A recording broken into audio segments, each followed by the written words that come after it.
Yeah, it's wild. Yeah, it's wild. Yeah, it's wild, man. Cool. But yeah, let's go and get this show on the road. Okay. All right. What's up, y'all? My name is Corey Stay Trapping. This is Trap Talks, where we discuss the intersection of culture and tech. And I got the honor of interviewing Wayne Sutton, local, well, I say local, but North Carolina native. I'm from North Carolina, as you all should know, Carolina Blue, right? Yeah. Tell you a little bit about Wayne. He's done a lot, so I'm like gonna run through a few things. So currently the head of community and events at Convex. He's the founder of Social Wayne. When I first met you, I was like, "Oh, Social Wayne." You was like, "Don't call me that." uh, that was like in Raleigh. All the stuff he's done. He was founder of Change Catalyst and Conclusion, which Conclusion was very instrumental in me breaking tech. I code email Rachel because she was speaking and she plugged me in to Yelp.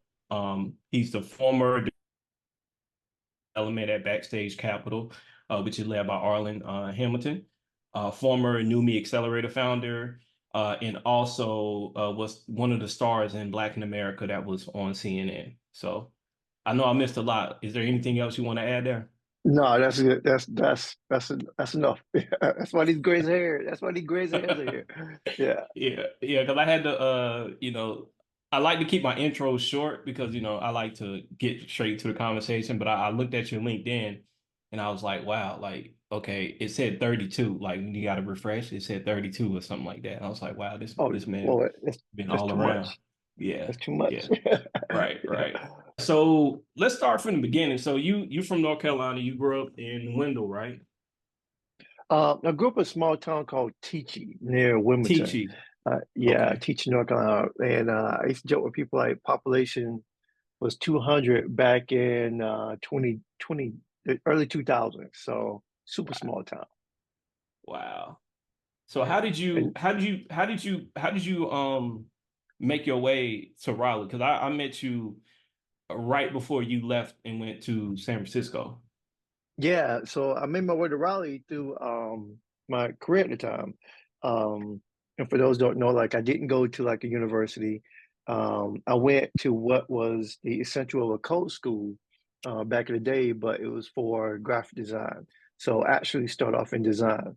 And in my short blurb, like pre-tech career, was like I worked at two newspapers and one television station. And so I was in Jacksonville, North Carolina, working at the newspaper there, doing design, then got into IT. And then I wanted to change. I still live with my parents. This was like first job right out of that 1 year of design school. And so I stayed there a couple of years, and then I got a job at the News Observer, which is the capital Raleigh, the state capital, at their newspaper. And there I worked in the photo department. And so that's where like the intersections of like things I still do today for fun, like photography and design and community, still intersects because I went from design, IT, to photography, color correcting photos before the iPhone, all that was a thing. And then that got me to Raleigh. And then from that newspaper job, I got a job at a design at an interactive agency in Research Triangle Park, being their head of IT. And then that being the head of IT, I set up routers and I used to help people get access to the internet, set up, doing all that sort of stuff, which initially led me to like seeing the web 1.0 crash and see the beginning of web 2.0 and social and being an early adopter in that category. Mm, wow. So okay, I don't want to date you, but I remember so it sounds like around that time, that's when Napster or right so you started getting into tech right before Napster or after?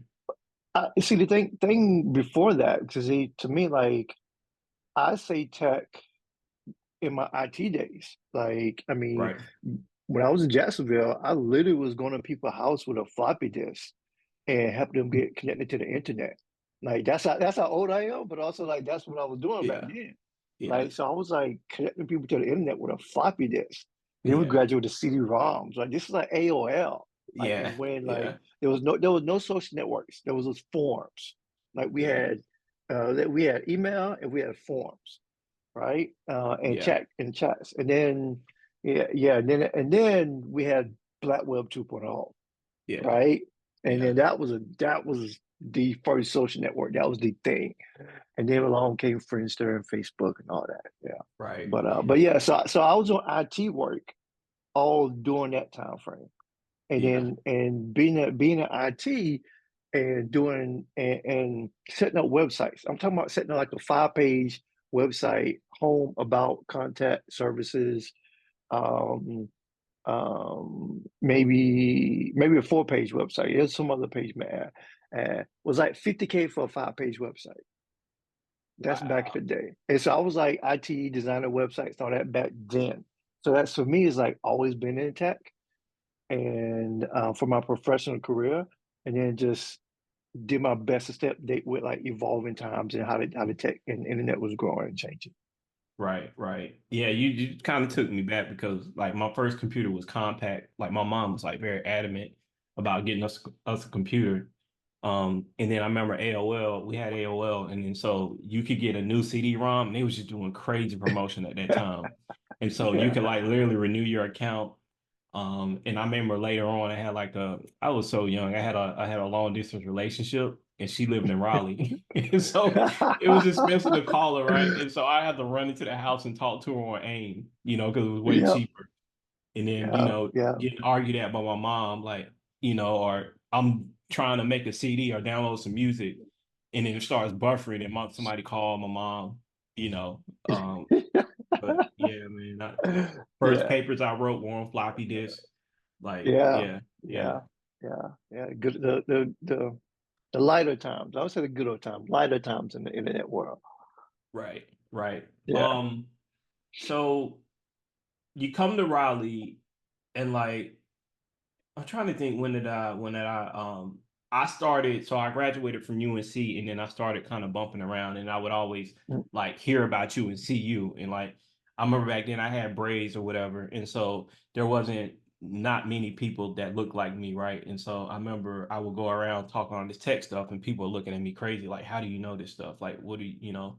And then I remember I saw you, I remember I met you for the first time. I'm like, yo, Social Wayne. Like it was literally like, you were like you was like that star for me because it's like, wow, this black guy, he doing it, he's in these different rooms and stuff like that. And then I remember when you just left and I was like, hey, why did he leave? And then, I later realized why you left because of why I left, right? But wanna talk about like what was that process like for you, maturating to because I felt like you got pretty top in the triangle tech scene, but then all of a sudden you just left. So what was that like? Wow. Yeah, that was a lot going on in my life, my world at that time. And it wasn't just one thing, like professionally and personally. Um, Professionally, I had, worked at a television station. I was like the big community person around creating tech events for not just Raleigh, but Raleigh, Durham, Chapel Hill. And I was, being an early adopter to Twitter, which changed my life like it did for a lot of people. I was hosting tweet ups in the state, and then I co-organized the very first, might have been the very first social media conference in the country or in the East Coast. I know the very first social media conference at a historical Black college, North Carolina Central University. So I was one of the organizers for that. And initially met a colleague who, ironically, who used to live in Silicon Valley, moved to North Carolina, and who was an iOS developer. So he and I partnered up. I was like doing some design markups and the business development, and he was the tech guy. And so we created an app called Tryout, like Research Triangle Park Tryout, and it was like Foursquare Swarm just for the Raleigh Durham region. So we had this startup. We was trying to raise capital. We ended up bootstrapping in it, and we was early. It's like iPhone 1, right? So we was early. No, it was an iPhone 1, App Store 2, right? Right. So it was Yeah. early, and Raleigh really wasn't ready for it, right? It wasn't, it wasn't ready for like an iPhone app to be like the yup for the community. And but yeah, I was determined like to do all these events and so forth, and like build a Raleigh tech scene, build a triangle tech scene. It was called Silicon Valley East, right back in the day. And I used to see what everybody was doing in Boulder, Colorado. I had a good friend, a colleague, Andrew Hyde, who did startup weekends. I saw what was happening in Portland with Ignite Talks. I saw what's happening in Silicon Valley with demo days and hackathons. I'm like, we can do that here in North Carolina. So like I organized startup. I was one of the co-organized startup weekend. There was some other colleagues who were doing bar camps and co-working spaces. I launched a co-working space in downtown. I co-founded and launched a co-working space downtown Raleigh. I organized Wow. Ignite events in downtown Raleigh at the theater. Like hundreds of people coming out. Did like Ignite talks. Did a social media conference. Did a tweet ups. Had my own startup, and we had a launch day in Research Triangle Park. Like we were doing some big stuff for North Carolina tech scene, right? Over the years, it wasn't just me. I had a whole group. It was Kip, Ryan, Jeff. It was a crew of us, right? And then some of the local startups who had raised millions of dollars were supporting us in the community. And when Twitter started getting more mainstream, some other people who came into space and they started doing some events trying to use Twitter for sales. And I get that, everybody can make money. And it would invite me to come because I would invite the local social media, blah, blah, blah. And, um, North Carolina, it is what it is in terms of demographic. And I started going to these events. And I had some white people there who were like, hey, can you get me something to drink? I'm like, I don't work here. Right. Right. And it was like, Wow. and one dude literally was like, let me reframe this. It wasn't white. It wasn't all white people. And it's never always situation. It's not at all. Yeah. There's a white guy, mostly white guys in North Carolina. They were like, hey, um, um, you gonna give me something to drink? I'm like, I don't work here. Like, I bet I used to wear like a tie and a blazer and all that. I was, it's North Carolina, right? That's what we did. He was like, okay, cool, but still, can you go give me something to drink? I'm like, dude, really? Right? And and and the little microaggressions, biases, what we want to call it, ism, racist, blatant racism that I started experiencing in tech in North Carolina was way heavy on me. Like it was a lot of like that little some stuff would be straight and direct, stuff was directly. And then there was some guys that more people started moving from Silicon Valley to North Carolina because of the tech scene. And we had a big demo day event, a big at Research Triangle Park, and these guys came in and I knew who they were, and they were like, oh, this is cute. He was like, oh, this is nice. This is what y'all doing is nice. I see what y'all doing here. We can do it better. Like telling me to my face at my event. I'm like, y'all really? I mean, it's like, okay, be have tough skin, whatever, whatever, whatever. I'm like, but you don't have to, I agree and treat people nice. You don't have to treat people like that. Right. And then a group of people they decided to launch an incubator accelerator in Raleigh, in Durham. And great, awesome. I'm like, yes, we need more, we need more, we need more events. Support the community. It don't have to be about me. It's not about me. It never was about me. It's about the community. Right. And I ain't gonna lie, my feelings were hurt. They did ask me to be a part of it. And I was like, cool. All right, I got my co-working space. I'm doing my thing. Y'all do your thing. Cool. I support y'all. Y'all need. Every single startup in that incubator accelerator, they told me to come talk to Wayne. Every single one of them. I had meetings with. I said, come to the co-working space. They told me they said I heard you the person to talk to. Every single one of them Hmm. came and met with me at my co-working space. I could have been a mentor to the program. Cool. All right. And they're like, yeah, my feelings got hurt, whatever, whatever. She had a tough skin, but like that was like, okay, all right, bet. And by that time, I'm a little frustrated because like, I had my co-working space and my startup. Things were tight, right? We started in North Carolina, it wasn't Silicon Valley. Personally, Hmm. I was in a marriage that I probably should got out of, earlier. I had a son that was on the way, and that was a wake up call for me to be like, I need to do something with my life. This is what I'm doing right now in North Carolina is not going to cut it. I need to do something for myself because I need to be in a good mental state to be around for this child and my son. I need to do something to make a better way and better path for him and his future.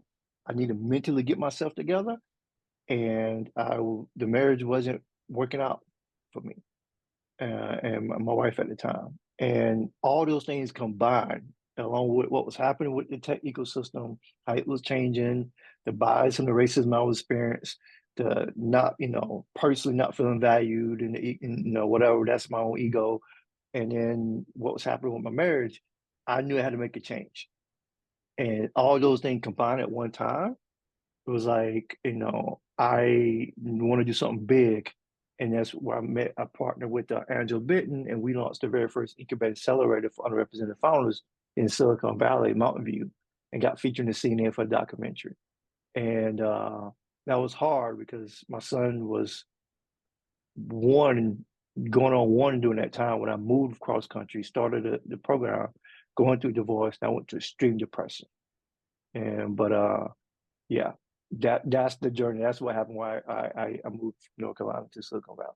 Yeah. Wow. Never.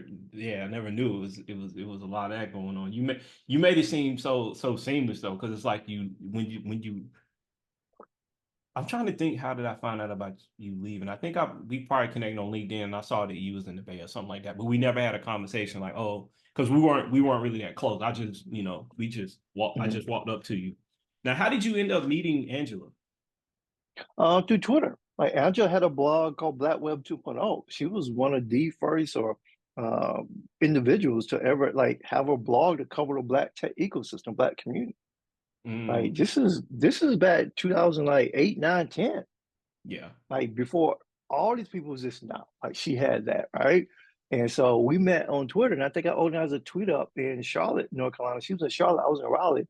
And so we met on Twitter initially. She had the blog, then she wrote about my startup, and I think I did a couple of guest blog posts on her on Black Web 2.0. Mhm. And yeah, that's how we connected. And she wanted to do her startup, and I was like, hey, I'm doing a startup. And it was like, why don't we do incubator, right? And so that's how that happened. Dope, dope. So and also too, you were the first Black person on Twitter, now X, right? There's some debate around that. Like I have yet to hear. I mean, don't know, but anyone, another black person saying their user number is higher than 836. So that's my user number, one of the first 1,000 users on Twitter. And then also I met the founders of Twitter, and they told me that when they didn't initially count their user number, and then by like one, two, three, it was like 10, 20, so forth, right, in the initial batch of because they didn't know what they were doing. But I mean, they knew something, but they were building the platform out, right? Yeah. But so there's some possibility I could be the first black person on I mean, we might as well say you the first one. Like, Twitter. and if any of y'all want to fact check and go back into history, like check it out. But this man was the There's first no Black man on Twitter, now X. Yeah. Yeah, there's no Wikipedia article, and then there's no like Black Twitter history that goes back before Black Twitter. I say Black Twitter jumped the shark, like because there's two Black Twitters, right? In my opinion, and right there's Black Tech Twitter and there's Black Twitter, and the two merged, and Black Tech Twitter kind of just went away. It's still there, but it's like all under Black Twitter now. Because like back in the day, Black Tech Twitter. I mean, we just talked about tech, and we just happen to be black, and like just like right before MC Hammer joined, right before Shaq joined, and we were just all black people in tech, and we was like, I'm not alone. I'm not alone. That's how we connected, like across the country, right? That's Yeah. how it was. That because there was so few of us. Yeah, yeah, and I keep going back to this, but that's what I felt when I first met you too. I'm like, wow, I'm not just the only one, what I'm saying. And I later end up, I don't know if you know Brian Young. I remember I ended up meeting Brian Young. Um, I think so. Yeah. yeah, he's now the founder of Home Lending Pal. But I met him at Bull City Ventures where they had like a breakfast meetup or whatever. And I happened to see him there, and I was like, "Yo, what's good? What's up?" And then we became the best of friends because I'm like, "You black, we might as well be cool." Like, you know what I'm saying? So Yeah. Yeah, Um, that's what's up. so do you how do you feel about X today? Do you like the changes that are happening? Not Oh like no, them? Like no. how do you feel about it? I've got over the grief, right? That has been sold to you know Elon and the direction that it is now. I've gotten over that grief. Um, I'm forever grateful for the platform, how it changed my life, literally, and it changed millions of people's lives. There's still value in it. Like I work, like my job is convex. I'm head of community and events, and it's primarily focused on developer community and startup founders who want to build full stack applications. And the developer community is on X. And so and we all know like be where your community is, and X is all Twitter. X is always gonna be a platform for was boasting, talking about what you're doing, telling a story, or connect with other individuals. And right now it's primary. It's a great place for developer community to talk about what they're doing and the whole building in public. It's I don't think Twitter ever be um, uh, fully dead or fully replicated, even though we have threads and all these other platforms today.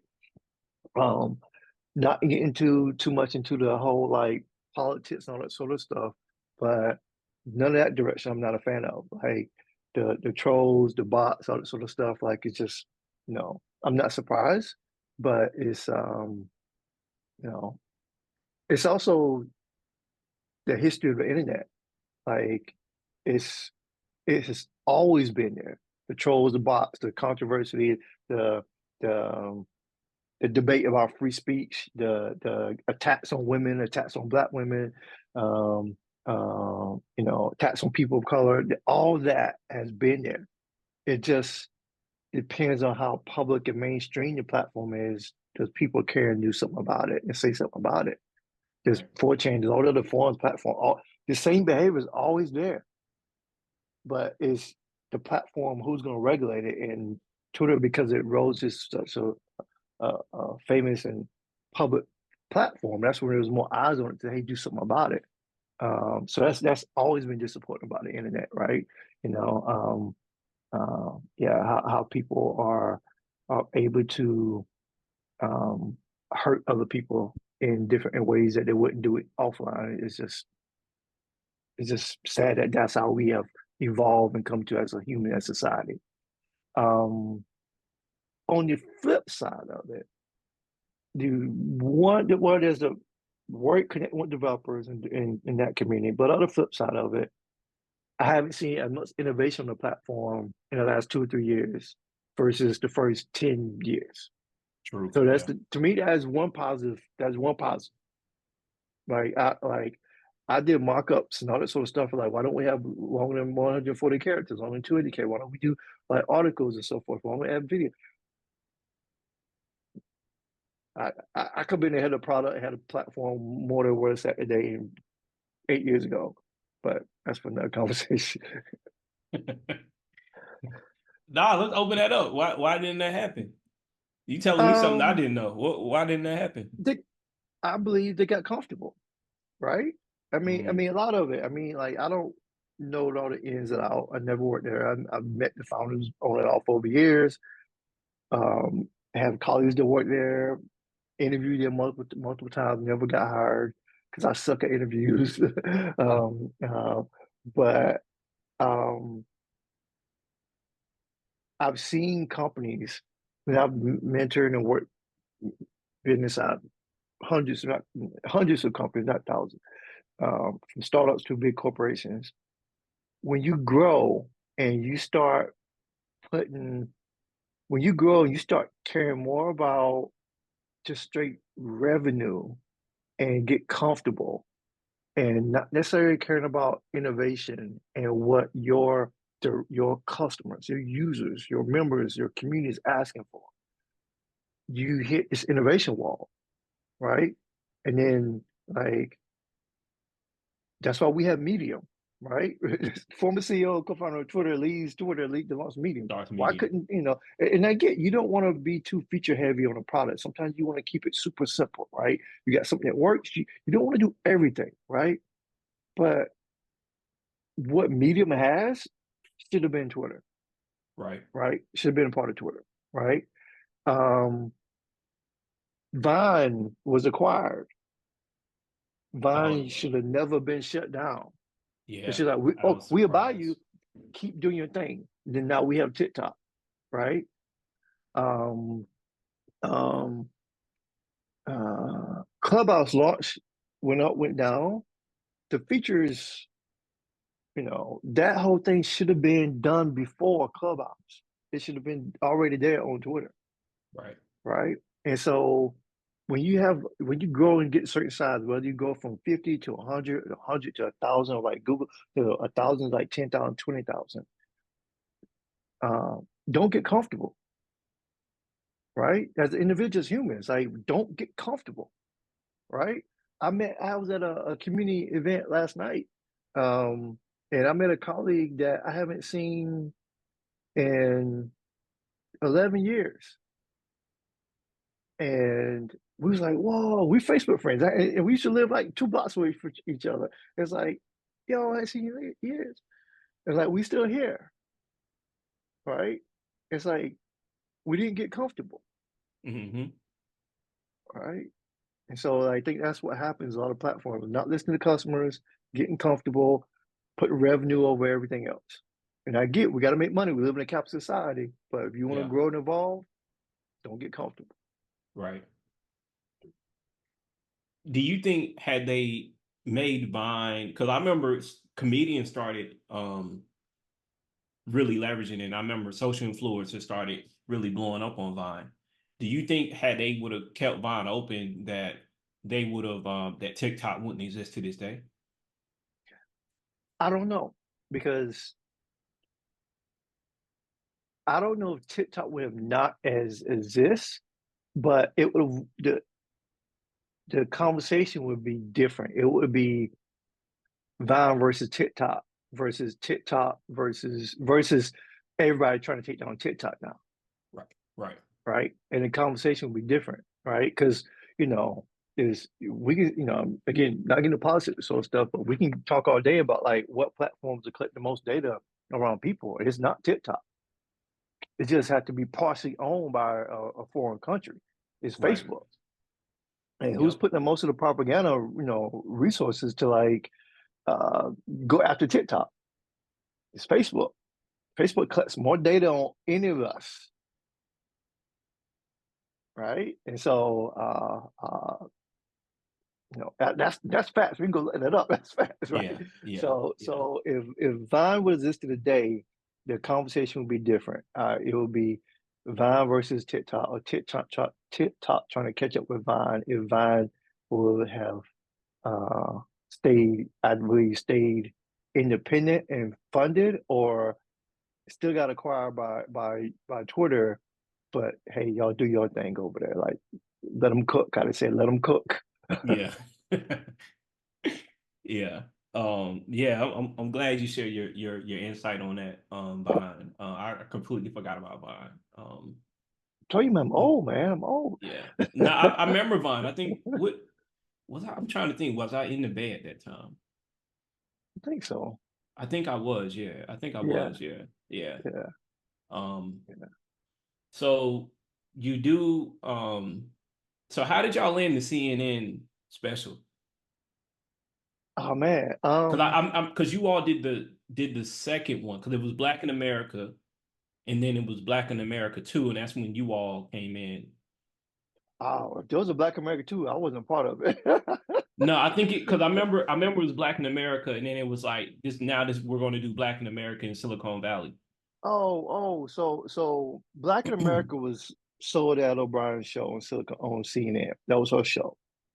And then when CNN heard that we were doing the startup house in Mountain View, then they contacted us and said, "Will y'all be filmed for this documentary, especially one called Black in America Silicon Valley? And we're gonna send the camera crews, we're gonna record y'all, blah blah blah, right?" And so we did it. It aired, and it aired with basically saying that okay, try to give a narrative around like are these 8 individuals who live in a house, or are they gonna go and raise company, raise $1 million for Silicon Valley and all that sort of stuff? Because the numbers were so bad around like, and still are, Still around are. the lack of venture capital funding for underrepresented founders. And so the documentaries aired, they ended, but the program went on to continue, like New Me. That was cohort one. There was a mix up. There was a lot of lessons learned. We didn't know what we was doing at the time. Angela jumped in like, oh, initially we were gonna run this accelerator and do our own startups. We started the program was like, we just need to run the accelerator. But for camera purposes and for documentary purpose, we also had to pitch our startup, right? Because it was like, you know, 8 of us in the house was not doing startups, but who's running the program? So that was like a big like behind the scenes. It was so much behind the scenes stuff people don't know. Um, and then also one of my mentors were in the program, Hank Williams, who's no longer with us. And Hank, you know Mhm. how you talking about me? Hank was that guy for me, but he was that guy who I looked up to. He was in New York. He was one of the very first uh, black individuals to raise like $40 million for tech, to raise $1 million for a tech startup. He raised like something like $40 million. And we used to give him shit for it. We used to like, Hank, like, what are you doing this startup for? You ought to make where the money go, right? We used to like joke from. Yeah. But he was smart. He had a blog called Silicon Alley, where he was in New York, and he talked about the black tech ecosystem in New York and also just tech in New York. And he was the guy who I looked up to and he inspired me. And it was like him, Barry Tunde Thurston, and Rodney Williams. Then we had Lynn Johnson, who was the very first like tech community manager, and for Black Web 2.0, right? Like there was a lot of people, who were like my mentors and involved in like that documentary happening behind the scenes. And so we had a demo day. They showed the documentary, and then Angela had to make some tough choices. Like in terms of like that's when we both decided to move to San Francisco, run the program, and then like any startup thing, you got some final disagreements, and you work it out, you don't. And then I left, and then Angela, continue to run the program, and I went on to do some more startup things. Mm. Do you do you do you think that documentary actually helped black people in tech or get more black people in tech? Yes, yes. I literally like, you know, I'll probably say there have been hundreds of individuals over the years, black people, who will be like, I saw a documentary, now I'm getting into tech. Like hundreds. And I mean, Air seen it, and there was many people watching.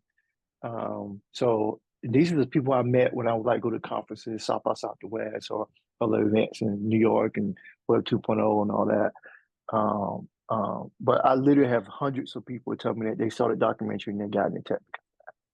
And those are just people who I had a fortunate time to Meeting. connect with, fortunate to meet. Um, and uh, because before that documentary in 2011, we didn't see black people, like not celebrities, not what TV show may have been out. Like we had Different World, we had Cosby, we had Living color. whatever show, Living Color. We had TV shows, right? We showed someone maybe in computer stuff, but not before the documentary did we see black and brown people who were everyday people trying to do a tech startup in Silicon Valley, because it was not how we were taught in terms of seeking career, job, life opportunities, Right. right? And we weren't taught this way of capitalism of thinking. We weren't exposed to it, right? Of that, oh, you network, you might experience some pattern matching, some more racism, some more bias, some more whatever. But if you network, you work hard. Yes, you bust your ass. You work hard. You can speak the language. You know your stuff, and you build an app, build a team, you have a tech idea, you present it the way that they used to see it presented. That's key. That's what we're talking about pattern match on it. Present it in the way they, investors in Silicon Valley, Bay Area, and beyond, are used to seeing it being pitched. Can communicate how they are used to seeing successful companies being pitched. There's an opportunity you can raise $1 million. And that's the key. Not how you think it should be done, is how they think it should be done. And if you can fit in that narrative, it can be done. And we didn't grow up on that, right? You grow there. Go to school 4 years, go into debt, whatever, get a house, go into debt, whatever, and then all right, save your money, and then blah blah blah, retire, blah blah blah, right? And then travel. Then like that's not how. That's what we were told, Right. right? Right now, you got a whole other people living on a whole nother coast, living a whole nother life, doing things in a whole nother way, having Right. a whole other better experience than what we were exposed to. Yeah. Yeah, and so what was the question again? But you answered it. My question was basically, did that special help get more black people in Yeah, tech? Yeah. yeah, it did, and but it did not come out in controversy. Like you know, there were a lot of black people who were already in Silicon Valley, in the Bay Area, working at tech companies, getting a job, move cross country, move from overseas as well, doing a great work. Some corporate executives, some on boards. Um, I didn't know who they were. That's no shame, no nothing against them. I just didn't know who they were. They You didn't wasn't know who active they on were. social media. They were in the more private networks behind the scenes, and you know, great, congrats. The documentary was no disrespect to them. The documentary was not about trying to say, hey, we're the only ones. It wasn't also trying to say we were the best. We were not the best. We were not, we were like, if, the documentary was real on showing that here are people from North Carolina, from Detroit, from New York, from uh, Texas. The documentary was real on showing how much we didn't know, if anything. If anything, it showed how much we didn't know. I was not really exposed to the culture in tech in Silicon Valley in 2011. But it also embarrassed a lot of black people who were already in tech Mm, and who knew the language, who knew what it was like, who has a job, who has raised money from venture capital. It embarrassed them because they were like, we made them look bad. Or we're now going to talk about the lack of funding, even though they made it, we can hurt and ruffle feathers for others. That wasn't the goal. That was never the goal. That wasn't the plan. But like, did I have some people say some stuff to me? Yeah. Yeah, I was surprised too. Well, like, yeah, straight up tell me, don't come out here and mess it up for us. Don't come out and mess it up for me. mm. Yeah. And it is what it is, right? I look back on that now and I get where they're coming from, right? I wouldn't say that to another black person trying to be on a come up. That wouldn't be me. Right. But I get what they're saying. They reach a certain point of success or perceived success in their life, and they operate in their network of people, and they don't want that to be messed up for them. And I get it. Hmm. Hmm. That wasn't our intent, but I get it. Did Because I've heard you say something about this before, like there's some, and I'm not making a generalization here. I don't think I've experienced it directly, but I remember you saying there's times where you've been interacting with certain black people. We're not going to say their name. I don't think you even mentioned any of their names to me, but you was like, wow, they just want to remain a token. They don't want to help nobody else. Do you think a lot of that quote unquote disdain came from that, or do you think they were just mad that um it seemed like they didn't already exist in the valley? Do you think it was a combination of both or one of the other? Uh, I think it's fear. I just think it's fear. I think the root of the foundation. I think it's fear and it's shame in a different way that it has it addressed. I look at that like over years of conversation. That's some stuff I've said I wouldn't. I wish I didn't say. Stuff I've done I wish I didn't say. I've text guys up and apologize. Like, hey, can you check? They're like, hey, what's up, man? Like, I need to apologize. Mm, The stuff I've done, right? I'm not innocent in some things I've done as well. Looking back, like I think as humans, black, brown, green, whatever, right? We, if we're not fully self-aware around who we are, what we're doing, and why in the moment, when different people, situations, obstacles, life circumstances come up, we can act in that moment based on our own trauma, based on fear, based on imposter syndrome, based on like crabs in the bucket mindset, whatever, whatever. We can just go into fight or flight mode if we're not present and being like self-aware, like what's going on in our minds, our heart, our bodies, our soul, our spirit, like what's happening. And when change comes, or different people, or a new situation, a different environment happens, we may go to just what we know or what we may have experienced, or in a good or bad way. And there's a lot of people who, you know, have hurt. A lot of people have been hurt, and they pass that hurt down to others. Right? right. Like I said, I made plenty of mistakes in my career, and things try to make up for later. Things I said, things I've done, and it's unfortunate, that when it comes to we talk about like black people and us, that you know we all need to look in the mirror like, okay, well, can't change the past. What can I do to help others moving forward? Right. Right, as a collective, right? Right. Right? I think about like J. Cole right now, right? Yeah.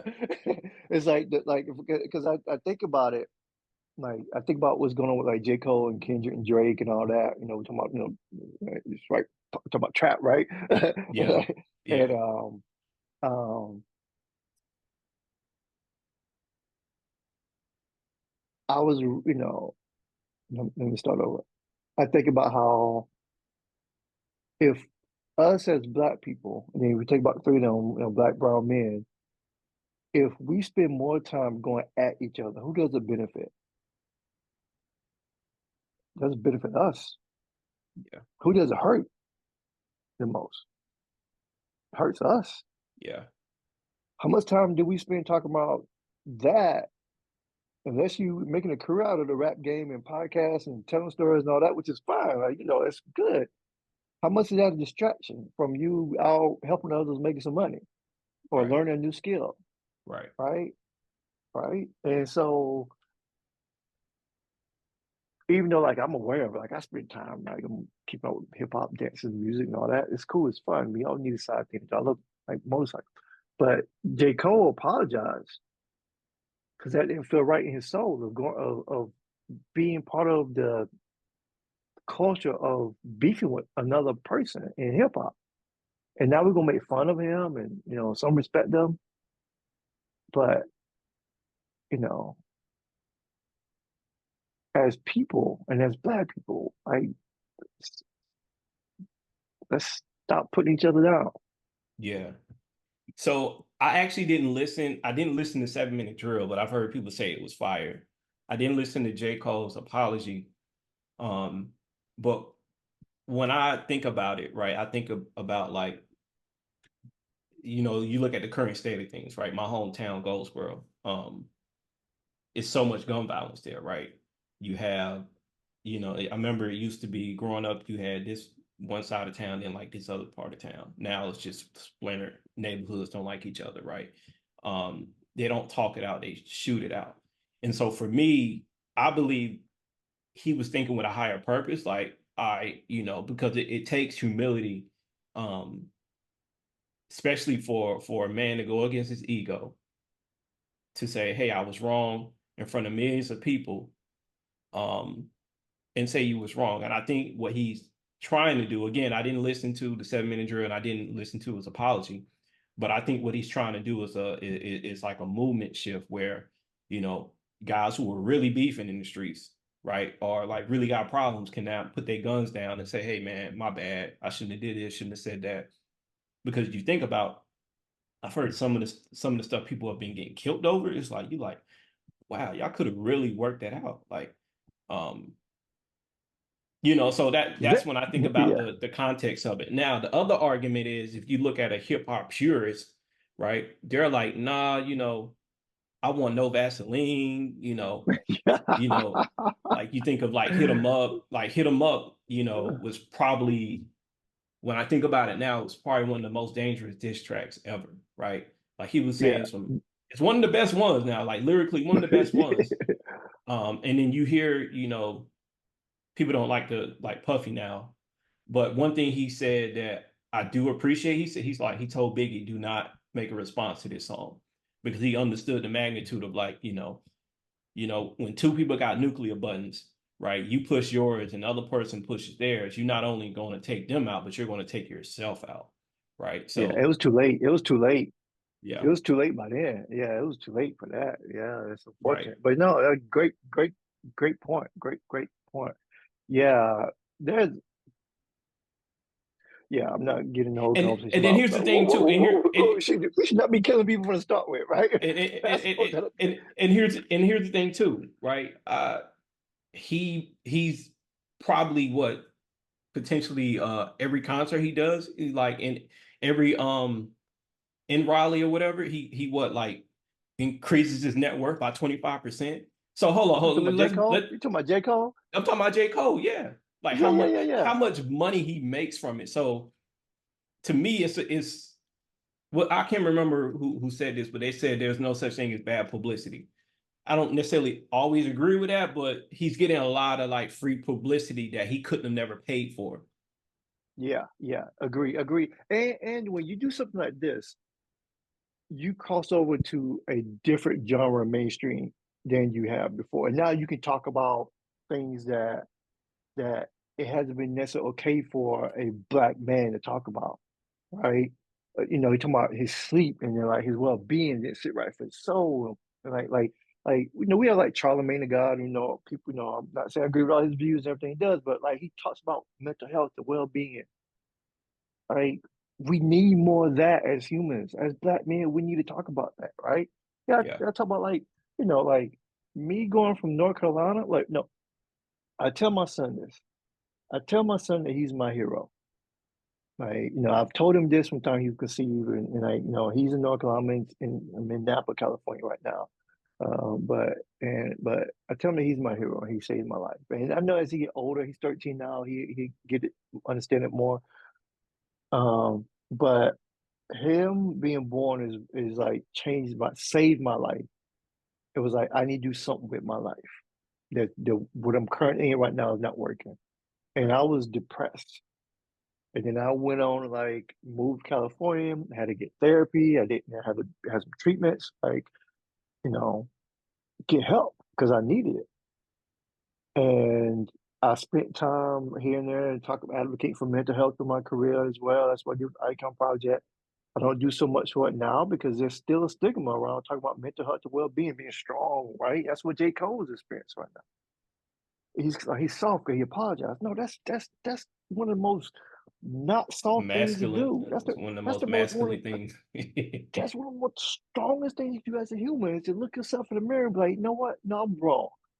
You know what? Put my ego down. You know what? Take out the noise, listen to everybody else tell me what I should or shouldn't do, and be Right. responsible for my actions. That's one of the most strongest things you can do as an individual. Right. And if you don't respect that, and you come that cold, that he's soft weak, go take a look in the mirror. Yeah. You know? I think we as I can't speak outside the US, but in America, we this is one thing that I find very interesting. We glorify violence in movies, but Yeah, when we hear it in rap music, and then it happens in our communities, then they blame it on rap. But if you really delve Mm. into the history of America, how it was started, Thanksgiving, like you know, it's kind of crazy, right? Like we, who benefits from all these guns, not being I properly regulated and not needing to get certain permissions to get these guns, but these guns are like everywhere. I need to keep my job, of course, so I'm not going to stay too much in politics and Yeah, that yeah, sort of yeah. stuff. Yeah, well, But yeah, I'm we joking. ain't gotta, But no, I'm joking. I'm joking with you. I'm trying to get a But job, from so I agree with you. yeah. But for the history of America, yeah, man, like yeah, it's a sad history, Yeah, you know, yeah. and um, the more we can, the more individuals like yourself, myself, I'm put myself in this bucket too, Oh, definitely that you. Yeah, can't no, hear me out. The more individuals like yourself, myself, that we can take care of ourselves, one, do what we call is success, right? In our own minds, not for everybody else is like success.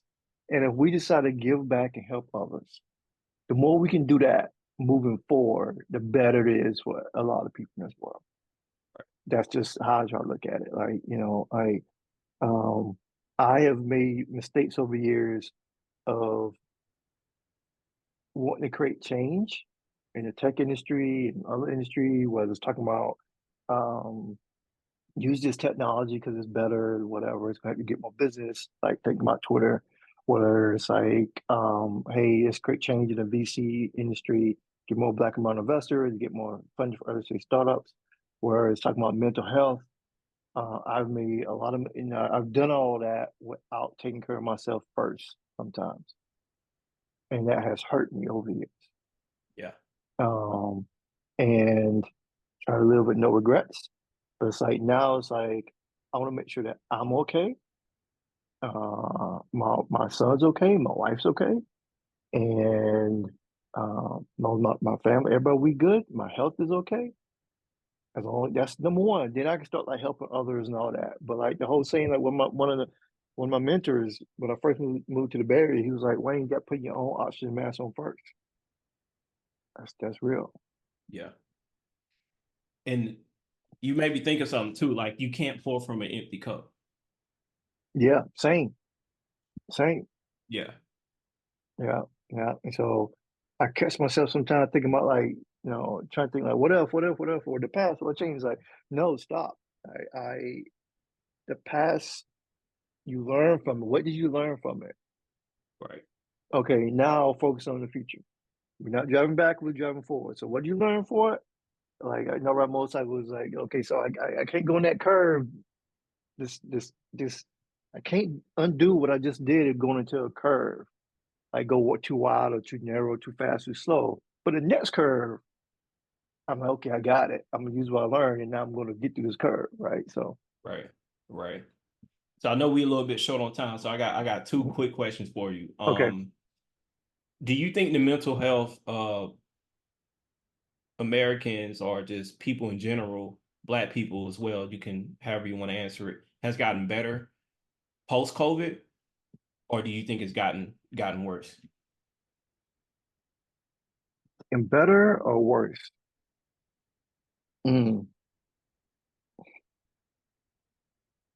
I think post COVID has gotten a little bit better because we're from a collective, it's gotten better from a standpoint of we're not constantly looking at numbers of people dying every day. Now, that doesn't mean people still not dying every day from COVID and from cancer and for a lot of other things. But from a collective as humans, that information is not, here, right? And that weighed heavy on a lot of people. So mental health as a collective better. I do think we're back in the time of it may not be okay to still talk about mental health as publicly as it was during that time frame because we live in a capitalist society and people want to focus on other things besides Yeah. well-being as humans. Yeah.